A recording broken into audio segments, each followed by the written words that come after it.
Okay, the topic that we are discussing today is the PPC curve, that is a production possibility curve. Very important for IEF economics. Now, what happens, for example, if we are comparing two things, right? If I am saying these are the consumer goods, right, and these are the capital goods, and this is the PPC that I have drawn, right? The PPC curve basically draws any point. For example, if this is it, any point on the PPC curve basically denotes what? It denotes a trade-off. How, for example, if I move from point A to, for example, to point B.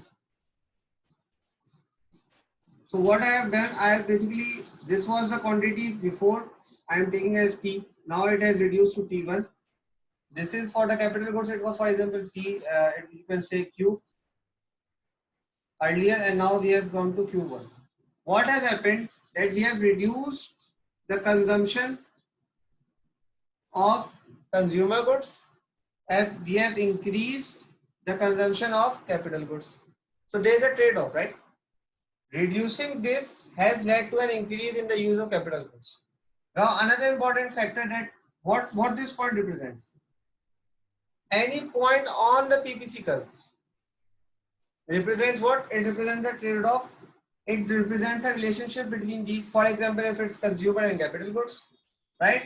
What happens when we are inside the PPC curve?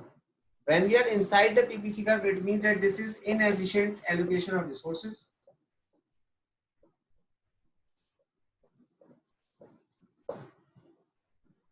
And on the PPC curve, it means like this is a state of full employment, that all the resources are employed. All the resources are being employed at this point. Now this is inefficient allocation of resources. When you are inside the PPC curve, it means either you are underutilizing the resources, right? Or you are not utilizing them at all, and those scarce resources are there, like idle resources you can also, or you have idle resources available. Okay, so what happens if there is a point, outside the PPC curve, that is D. This is inside the PPC curve, it means this. For example, if there is a point outside the PPC curve, how we can achieve that? At the current level we cannot, but if we keep on pursuing, so we can achieve this level, we can achieve D. How we can achieve this level? By number one, more resources, exploring more resources, or efficient allocation of resources.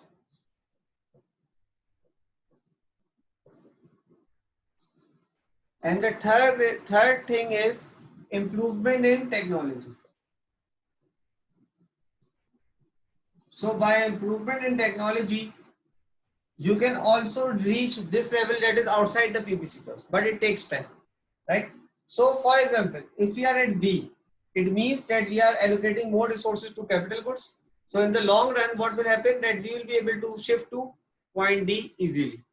While if you are stuck in consuming more consumer goods, if it is like this, then it means that we will either end up inside, because consumer goods are not reaping any rewards, are not reaping any other investments, while the capital goods will reap, which will reap more investment, will lead to higher production of manufacturing goods, manufactured goods, etc. So this is the end of the session. Hope you guys have understood this.